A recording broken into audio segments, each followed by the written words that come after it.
For 2 years in a state hospital in Michigan, Clyde, Joseph, and Leon argued over the only question that mattered to them and the only one that could never be answered. Which of us is the real one? And when it was over, not one of them had changed his mind.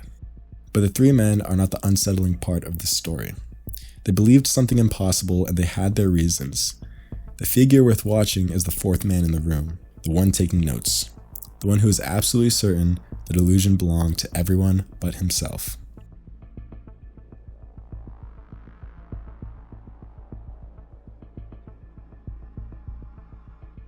The man with the clipboard was named Milton Rokeach.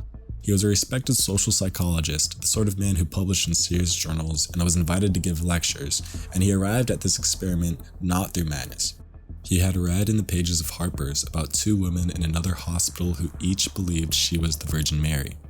By accident, the two had been made roommates, and one of them, confronted day after day with a second, equally certain Mary, eventually looked at the sheer impossibility of it and concluded that they could not both be right, and recovered. She was discharged.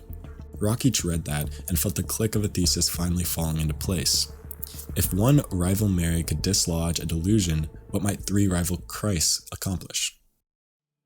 But notice what the plan quietly required.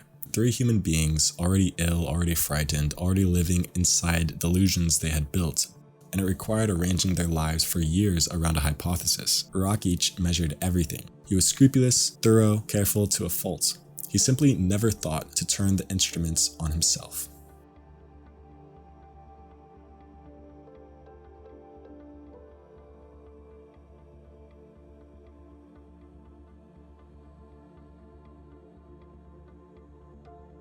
The first was Clyde Benson.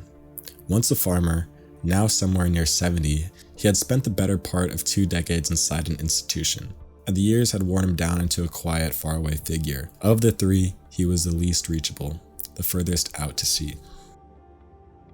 The second was Joseph Castle, a writer who had never quite succeeded at it and committed after his family could no longer manage him.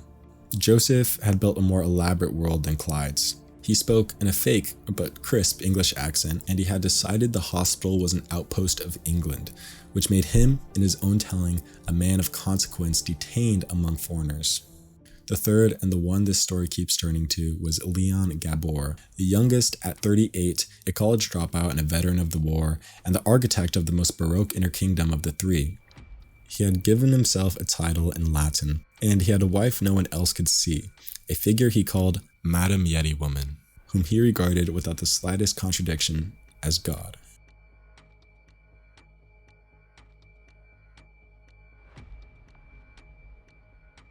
The early meetings were not quiet.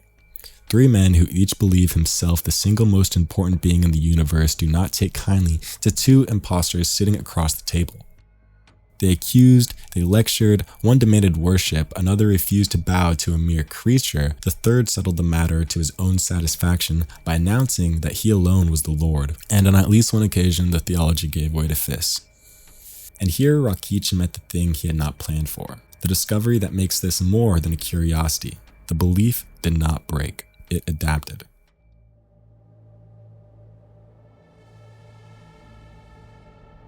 Months passed and certainties held, and Rokeach, a careful scientist watching his elegant hypothesis fail, made a choice that quietly changed what kind of story this was. He abandoned the rules of his own experiment. The control group was dropped, he cited boredom, fatigue, the budget, and rather than keep observing, he decided to intervene. If reality could not teach the men from the outside, he would climb in through the back and tear them down. He began to write letters. For Joseph, who revered the hospital superintendent as a wise authority, the letters arrived signed in the superintendent's name, carrying gentle instructions about how Joseph might conduct himself. For Leon, the letters came from Madame Yeti, the wife he could only see in the one he believed to be God, and they were telling him what to do. And Clyde, he largely left alone. Sit with the architecture of that for a moment from a psychologist's perspective. Rokeach had identified in each man the single most trusted voice in his entire universe, and then he forged that voice.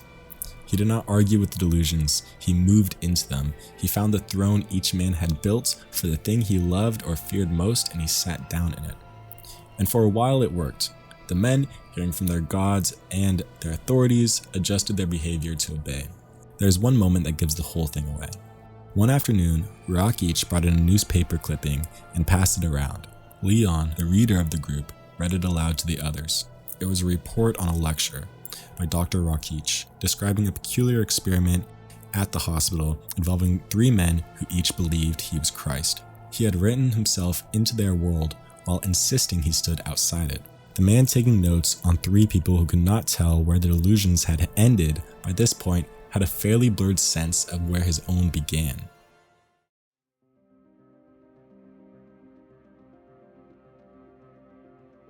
It ended on the 15th of August, 1961, a little over 2 years after it began. The 3 of them went back to their wards, and there they stayed. None of them ever left the hospital. They lived out their lives and died as patients. For 20 years, that was the story.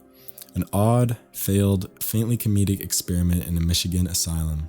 Then, Rokeach went back to it. In a later edition of his book, looking at his own most famous work with 2 decades of distance, he wrote something almost no researcher ever writes. A man so certain of his own clear-eyed sanity that he had spent 2 years arranging, deceiving, and quietly playing God with 3 human beings, in the serene belief that he had every right to. He confessed, at last, that he had no such right. The scientist who set us to cure 3 men of the conviction that they could bend reality to fit themselves had to be cured, in the end, of precisely the same conviction.